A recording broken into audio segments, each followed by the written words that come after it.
I'm Aditi, and today we're going to talk about something that has been a journey for me. A lot of people have asked me this question, and I keep asking myself, how did I start loving my body? So, as a kid and as a teenager, I was always criticized for my looks. You're too dark, or you have too many pimples. Stop playing outside because then you will look darker than you already do.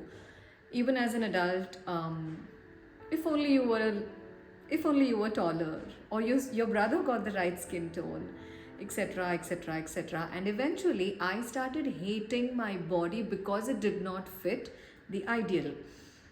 Not tall enough, not fair enough, not soft enough. I remember once for a school event, I caked on so much powder just to look a little lighter. But no matter what I did, I couldn't escape the feeling that I did not look good enough. Now at 27, I'm still only 5 foot 1 inches tall. I'm still tan, but I love my body more than I ever have. I love myself more than I ever have. And let me tell you one thing, it's not an overnight switch that we can flip. It takes work, it takes effort, and it takes a shift in the mindset. So, how did that change happen? So, first, I had to stop wishing for a body that I did not have, and I had to understand that there are some things that I cannot change because genes. So, my height, the color of my skin. Imagine if I relied on these things to love myself, I would be miserable. And imagine placing your self worth on something as ever changing as your body. It would be draining. So I learned to accept my body exactly the way it is, with the flaws and everything. Actually, I don't even think we have flaws because who sets the standards for that? Number two, I shifted my perspective. Instead of focusing on things that I hated about my body, I started looking at the things that I loved.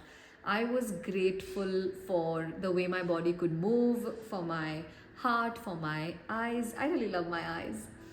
And for how strong I was. I could lift a lot of things without hesitation, and I was actually fitter than a lot of boys and girls around me. I started taking pride in these things. My body has carried me through every adventure, through every challenge, and it has given me so much to appreciate. And it doesn't just look a certain way, it actually works for me, and that is the most important thing. Because imagine I meet the societal standards, but I can't do the things that I do right now. I don't think I'd be happy that way. Number three, from negative self talk, I switched to positive self talk. Instead of asking myself, why do I look like this, or why am I not prettier, I told myself, and it happened subconsciously, when I looked at myself into the mirror, when I really looked at myself, I told myself, you're amazing. Look at your eyes. You are hot. You are beautiful. You are strong. And you are capable. And it sounds cheesy, but you will be amazed at how powerful it is to talk to yourself like you would talk to your friend. It boosts your confidence to another level, and you actually start seeing all the amazing things about you. Number four, I turned what I thought were my negatives into positives. For example, even if I was only 5 foot 1 inches tall, instead of looking at it as I'm so short, I started looking at it as I get to stand in the front row in almost every picture. I look younger than most people around me. And even with my skin, I started wearing melanin as a badge of honor. I mean, I started looking at it as the most beautiful thing about me. And number five, this is a big one. I started taking care of my body because I love it, not because I hate it. I remember I once felt really, really sick. I got typhoid, and after I recovered, I had put on a lot of unhealthy weight. I was feeling extremely lethargic. My immunity was low, and that was a big breakthrough because I thought to myself, why would anyone who loves their body put their body through this? I was not active. That was the only period in my life that I was not active. And then I started exercising regularly. I started eating the right kinds of foods. I learned how to manage my stress. I got my sleep routine in order, and eventually it started showing up. I felt more alive. I felt more fit.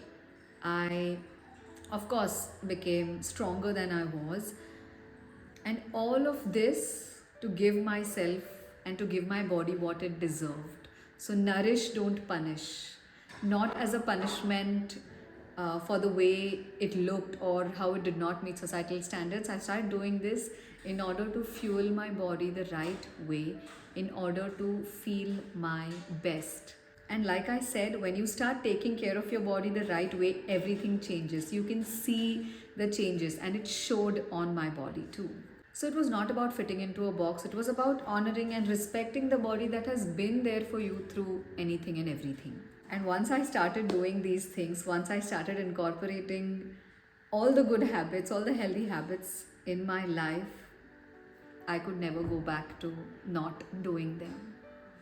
Because that was injustice towards my body and towards myself. Today, there's not one thing that I hate about my body. Of course, some days will be easier than the others. There's bloating or acne flares up, but that's all a part of the journey. And it's all about changing the narrative. Instead of thinking of your body as something that needs to be fixed, we need to learn to appreciate and accept it for the way it is. So think of it as when you are in a relationship with someone, things do get tough at some point, right? You don't start immediately hating them or criticizing them. You work through it. And this, your body, is the one thing that you are going to have a lifelong relationship with. This is the only thing that will be with you forever and ever and ever. So treat yourself with the same love and patience, and over time you will realize that your body was never the problem. It was the way you thought about your body, the way you were made to think about your body, that was the real problem. And finally, I invite you, and if need be, I will push you to keep those limiting beliefs at bay that you need to look a certain way to be accepted by people or the society. Start incorporating exercise into your life. Start eating the right kinds of food. Start fixing your routine. Start fixing your habits. And this is not, again, not to meet any standard. This is to honor and respect the body that has carried you through every single day of your life. And you need to remember that you are beautiful, that you are amazing, and you are 100% worthy of love. And so is your body. So I really hope that you start putting the work into loving your body just like I did. And if you like this video, like, share, subscribe, come back to the channel. Have a beautiful day.